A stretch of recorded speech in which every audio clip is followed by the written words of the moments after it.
Welcome to Showboat, a series of podcasts from the Battleship North Carolina in Wilmington. I'm your host, Mary Ames Booker, ship's curator. Together we'll discover the stories of an extraordinary ship that steamed into history, what makes her tick and keeps her going, and her vital contributions today. Join us as we share her adventures and celebrate the thousands of men who served on the most highly decorated American battleship of World War II.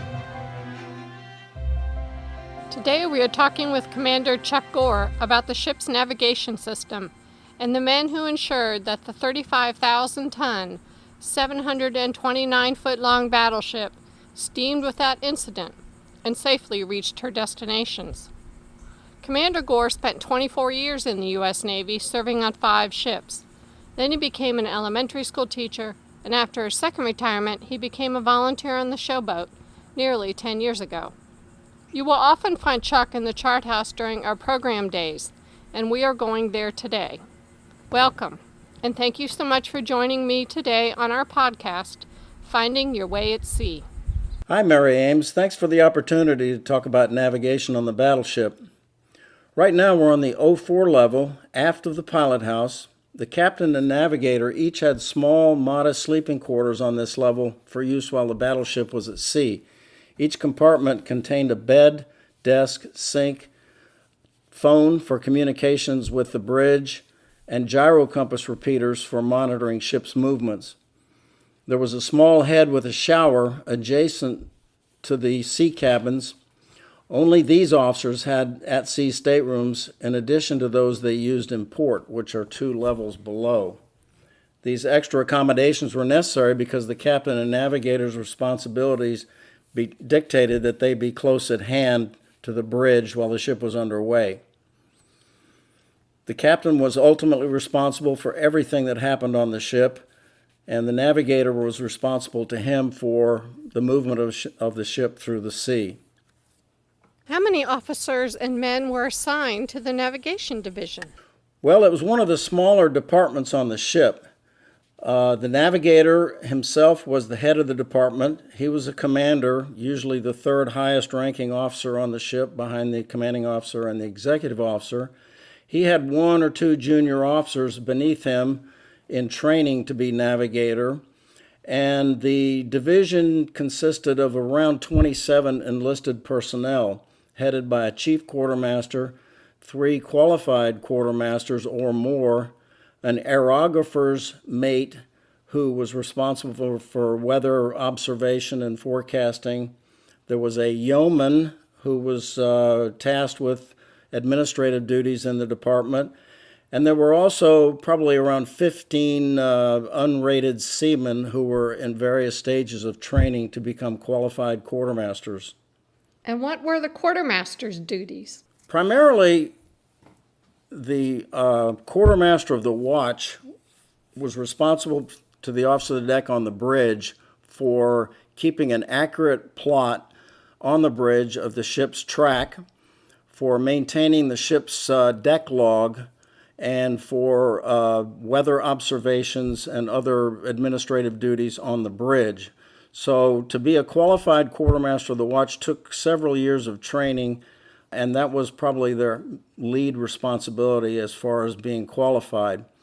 As far as other duties, they were responsible for administering the chart portfolio of the ship, which consisted of hundreds, if not thousands, of charts from around the world. But they had to keep those up to date whenever they were sailing in waters covered by those charts. There were a number of publications that were required for them to maintain.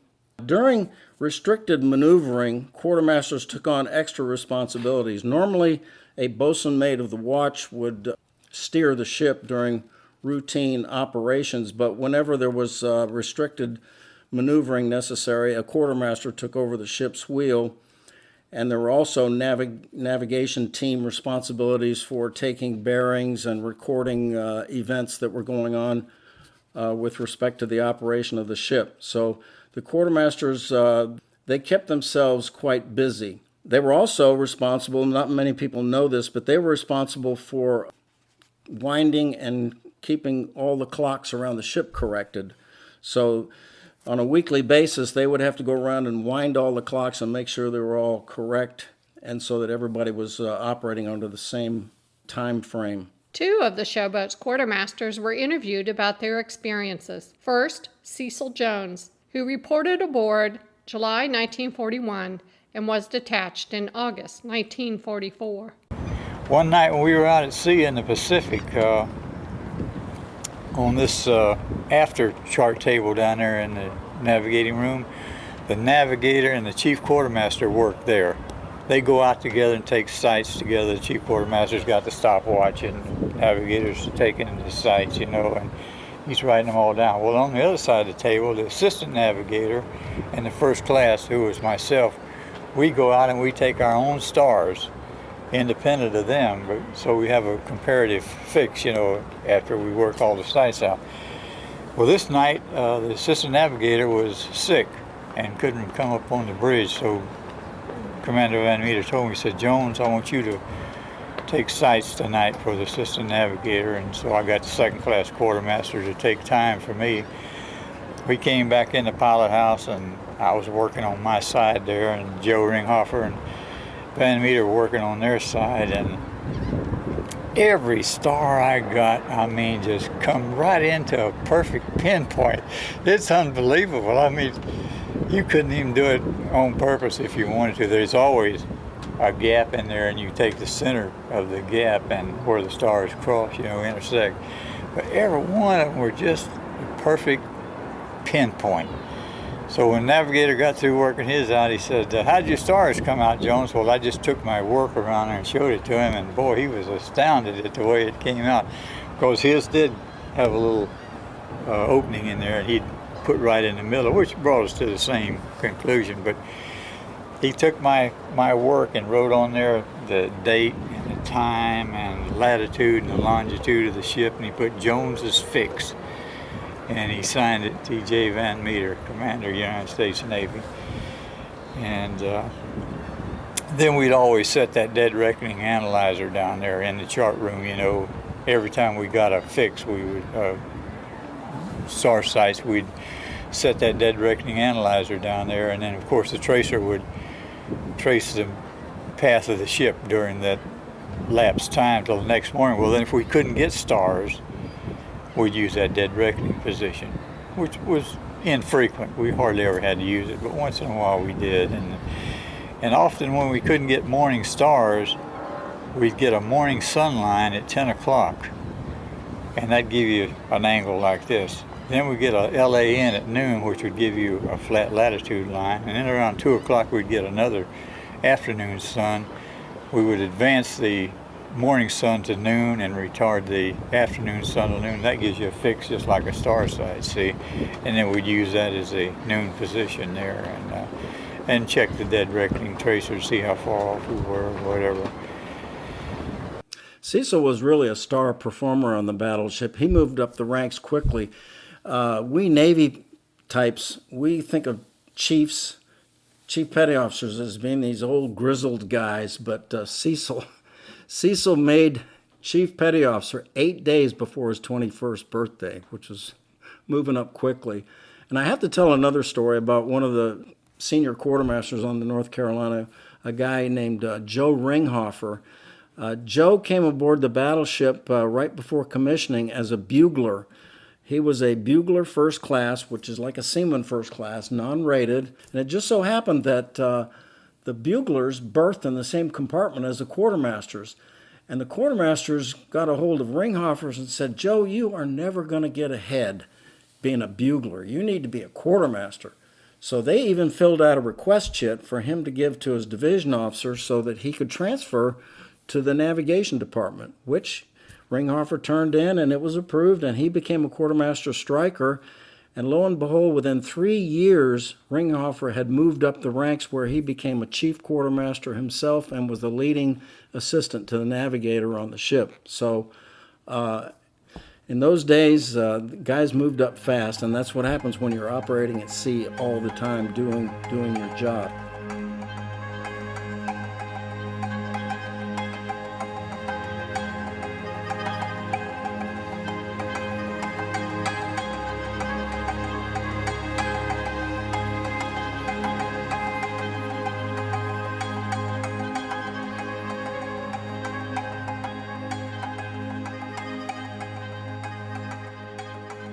The Showboat had 5 navigators during her years in service, all Navy commanders. They were Glisson, Stryker, Van Meter, Tolley, and Overham. In his written history, Joe Stryker explained how he became the Showboat's second navigator. Lieutenant Commander Stryker had served in the submarine squadron and then the mine force, escorting the Showboat on the eastern seaboard. Admiral Ron Henderson, director of the Battleship's tour guide and ambassador program, shares the recollection. When I was not escorting the North Carolina, I was making runs up the Hudson River to Iona Island, a mine depot near West Point, bringing down mines to the destroyers as fast as we could.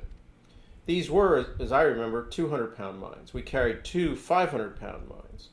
If we ever found a submarine when we were with the North Carolina, we were scared to death that we'd have to drop one of these depth charges, because with the shallow depths off the continental limit, it probably would have blown us right out of the water. I worked with the North Carolina for several months and worked up a very good rapport with Captain Badger. I sort of anticipated what he wanted me to do.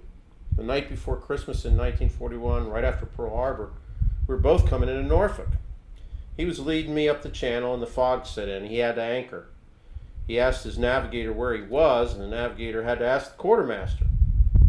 The quartermaster pointed to a buoy on the chart and said that they were at that buoy and gave the number. When the fog rose, the captain saw they were not at that buoy. They were further up the channel. In the meantime, I had sneaked around them and gone home. I got home and got ready to go out and do my Christmas shopping because I hadn't had a chance to do that yet. My wife was in tears. She said, "A Marine came here just before you got home and said that if you were in 50 miles of Norfolk, he was supposed to find you because he has a message for you." The Marine had left this note. It was from the executive officer of the North Carolina, Commander Shepard. It said, "Stand by for a rapid transfer. This is a boost, not a kick." I waited for a while and I got a telephone call from the ship saying that the captain had fired his navigator when he got into port. He had had that trouble with him for months.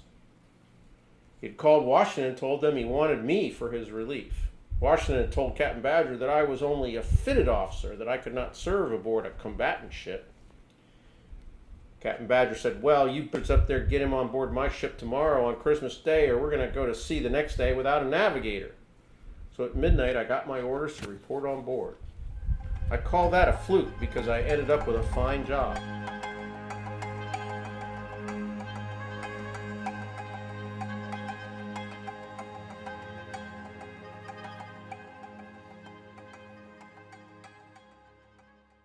Chuck, tell us about the navigator's responsibilities. Their responsibility, as I mentioned earlier, primarily they're the CO's right-hand man for making sure that the ship is navigating safely and efficiently. They're responsible for determining where the ship is and it's headed in the right direction so they get to where they want to go on time. The navigator also was responsible for the safe and correct movement of the ship within formations that the battleship might be in, advising the CO on that whenever they might be changing stations or changing formation. The navigator was usually right there with the CO, making sure that things were done correctly. Now, the navigators obviously spent a lot of time with the commanding officer, and one of the navigators, Kemp Tolley, had some recollections of that time period with the CO. I was always on call. It was an exhausting year, and I lost weight. I was really debilitated at the end of this year because I was up an hour before sunrise, normally with the crew. The same in the evening at sunset. You had general quarters until an hour after sunset. I would have to take star sights morning and evening, and at noon, a sun sight at noon. But the worst part of it was that the skipper, all of them of course, were a little reluctant to leave the bridge except for calls of nature and to take cat naps, because the ships, particularly at night, they were all operating without lights and within 500 yards of each other, not much more than 2 or 3 ship lengths apart, and a wrong turn could be disastrous. It would mean losing 2 major ships. Once or twice it happened, and a battleship ran into another battleship. The Tennessee rammed somebody in just such a case, and it could mean the loss of thousands of men. So the skipper was out there on deck practically all night, and he got lonesome. They would nab me out there, and it was a conversation piece for them. I had been around, and they wanted also to unburden themselves. Many a night I staggered out there half dead on my feet. Chuck, is there another story that you would like to share? Another one of the navigators, Commander Van Meter, he had an interesting story to tell here too. So let me just quote him. Another amusing incident I can think of coming out of the island of Majuro in the Marshall Islands one afternoon while Captain Thomas was commanding. This was a quite narrow entrance from the harbor with a strong current. Consequently, we needed to maintain our course. An LST, a landing ship, was patrolling outside the entrance and was on a collision course with us as we were coming out. The captain had to stop the engines of the Showboat, much to his distress, to let the LST clear. He indignantly sent a message to the LST saying, "Are you familiar with the rules of the road?" The answer came back, "Negative." That was rough duty on those LSTs and LCTs, landing craft tanks. Those little ships were put out there and just up and down and stuff like that. Most of them had young reserve officers who had never been to sea as commanding officers, and I'll tell you, boy, they did a job. Van Meter goes on to say, "I had been navigator for the North Carolina for 2 years. I felt that was long enough for any one job during wartime. It was a gentleman's job, and I thoroughly enjoyed it. Frankly, I was afraid I would get careless with the knowledge of the job." Let me just say, I think his story about the CO of that LST speaks to a larger issue in the war, and that was the tremendous manpower required for our war-fighting engine for the United States. This goes for Army, Navy, all the services. We had to recruit people to go out there and do jobs that they had no training for whatsoever, and we didn't have time to train them. We just put them out there and say, "Go do the best you can," and as Van Meter said, they did a heck of a job.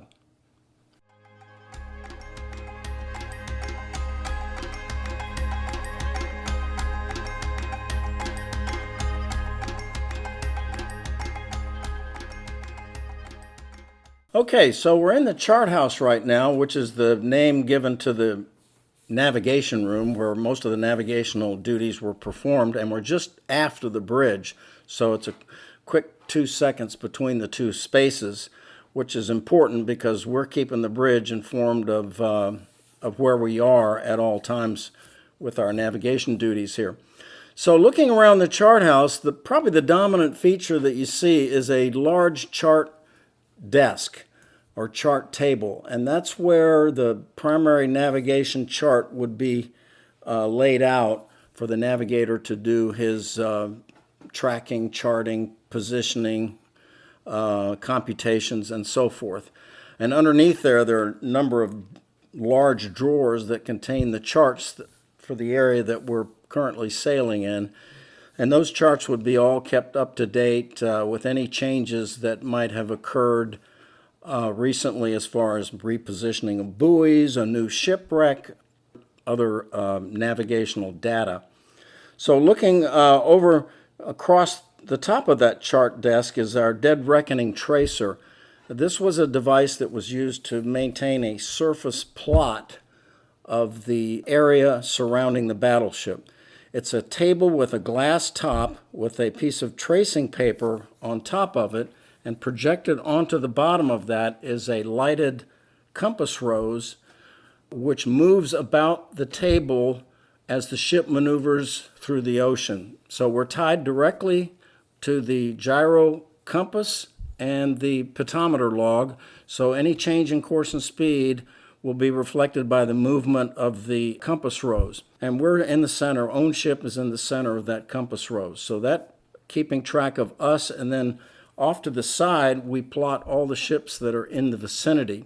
So it's as if you're looking down from the sky at a portion of the ocean where the battleship is in the middle, and all the other units around us are being tracked on there as well. So it's a good device for that. Also within the dead reckoning tracer is in the works, the mechanics on the side is a latitude and longitude readout. So anytime we're in the open ocean and we get a fix, we will go into the latitude and longitude gearing and update our lat long on the device so that when we go back, say, 6 hours later and look at the latitude and longitude reading, it should reflect where we are currently based on dead reckoning. So that's another important feature of the DRT, the dead reckoning tracer. Also, next to the DRT is a fathometer.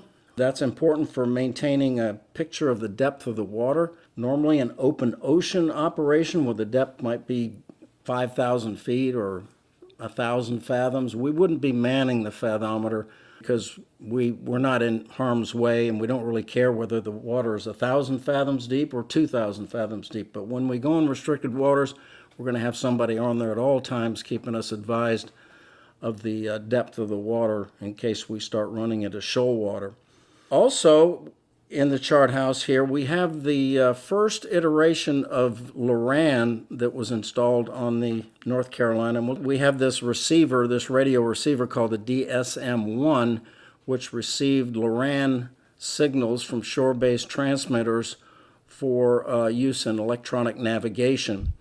This was something that was very early in its infancy in the development stages in World War II. The North Carolina had this DSM-1 installed in October of 1944, but unfortunately with the system being in its infancy, it wasn't much value out in the South and the Western Pacific, so its use was very limited there.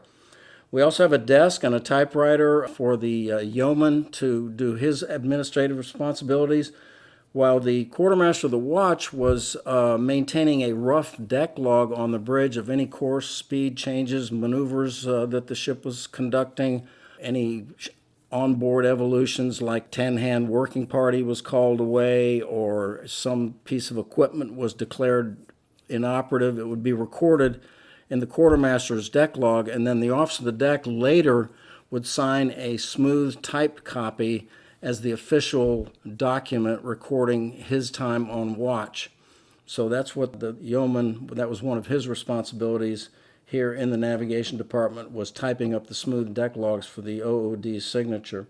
You can't help but see there's a sofa in here as well, which is highly unusual. We get a lot of comments on that, and people aren't expecting to see a sofa in a working space like this, but there's also a really interesting story about that from one of the navigators, Kemp Tolley.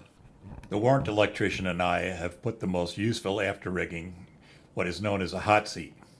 This is a small, simple electrical device tatted into the cushion of the leather cover divan in the chart house. When the intended victim is comfortably seated, the juice is applied via a concealed foot pedal operated from beneath the navigator's desk. There is a yip of dismay, and the fellow rises straight up in the air. Surprisingly, few suspect this is a booby trap.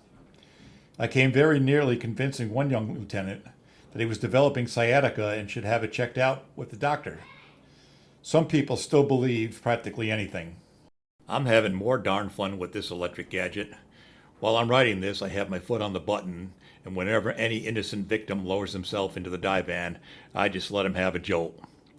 Lately, I've been timing it to go with the ringing of the telephone, which seems to give them the impression they are being cut in on some new type of communication system that approaches the customer directly through the seat of his pants. What issues did early navigators have on the Showboat? Well, they had a number of issues. Of course, they had to deal with the technology of the day, and there were also some other factors that came into play out in the Pacific as well.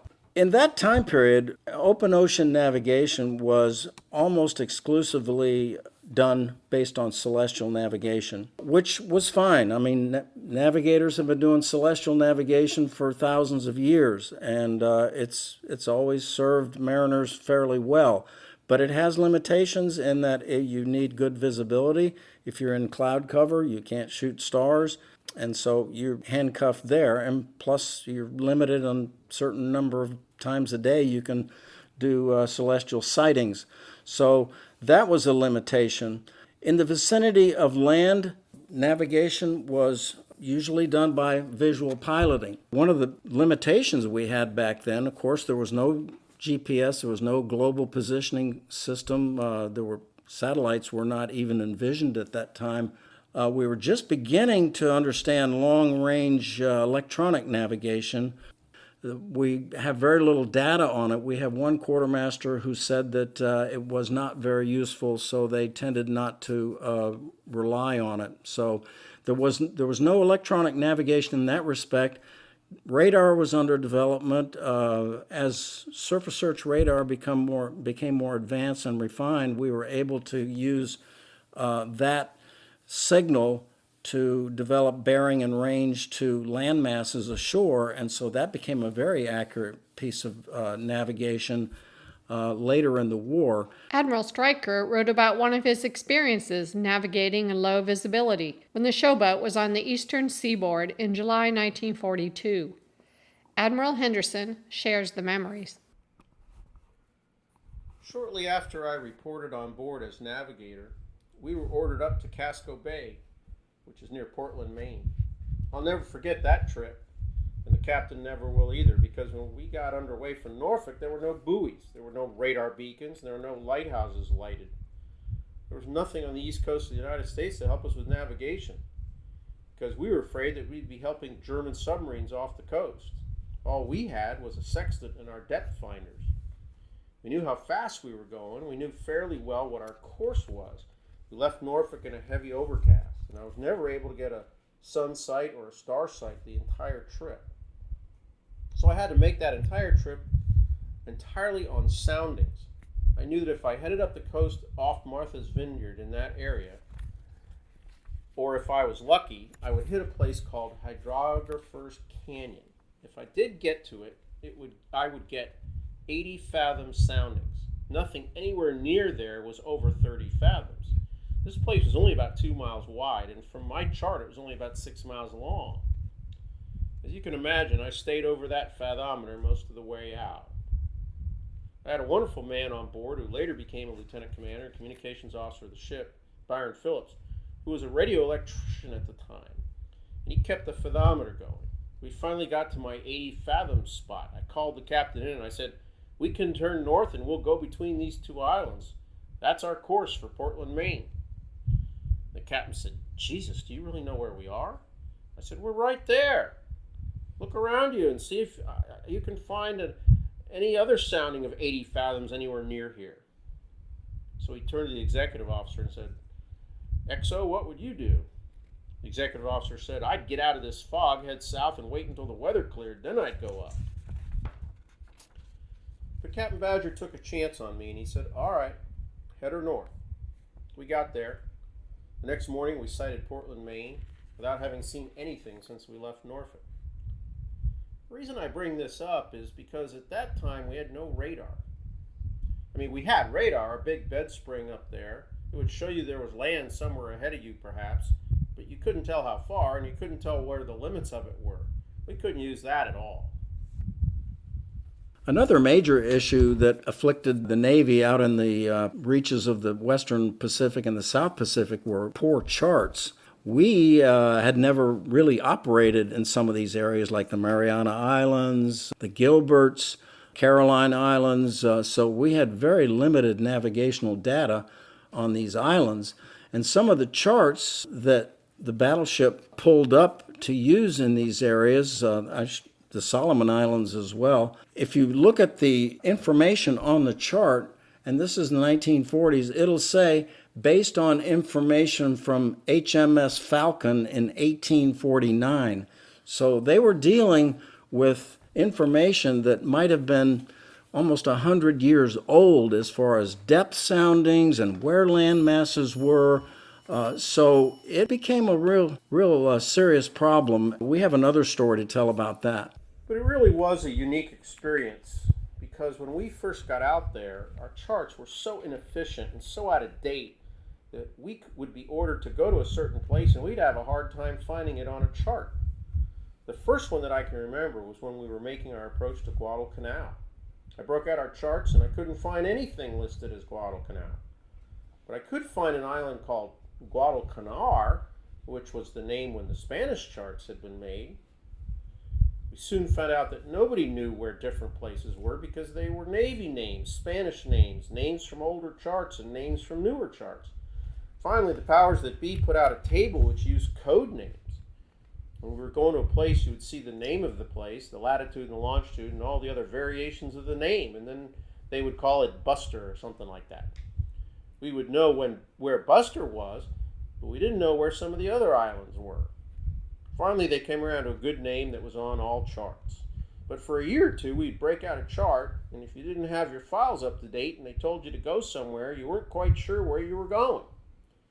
Also, the charts were very inaccurate.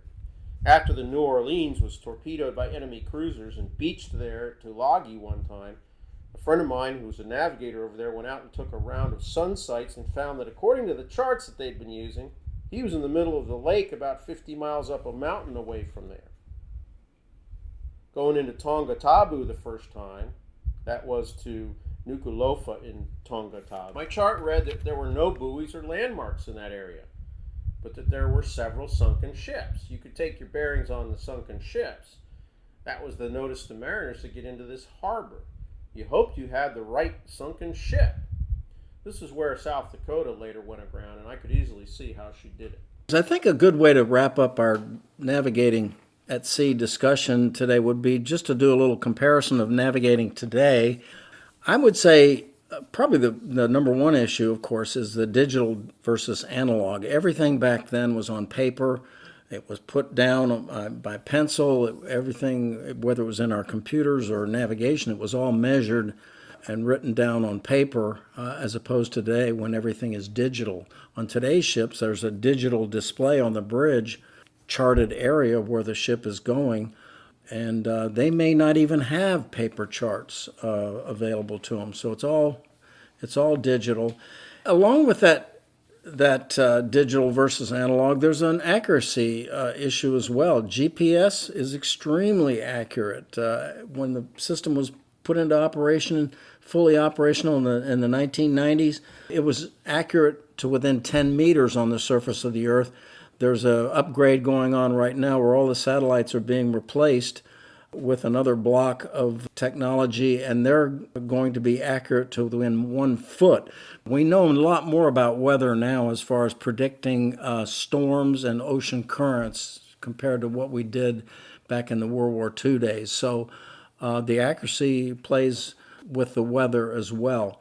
With GPS nowadays, it is immediate and continuous, so that's a tremendous boon to navigation around the world. But what concerns would mariners have today? I have to say that with GPS, if you're completely reliant on that, you could be vulnerable because we all know that those satellites could be subject to hacking and jamming of the signals. So it's not all good news with that sort of capability as well. I understand they're back to teaching navigation at the Naval Academy and the Navy ROTC units after a period of about 10 or 15 years where they didn't teach it. So I think that's a good thing to have that as a backup because it's been used for thousands of years and it's still usable using those stars. So hopefully they're not totally reliant on GPS.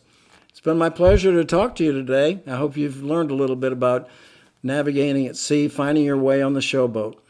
Many thanks to Commander Gore, Admiral Henderson, and Frank Glossel, Director of the Friends of the Battleship, for participating in the Showboat podcast.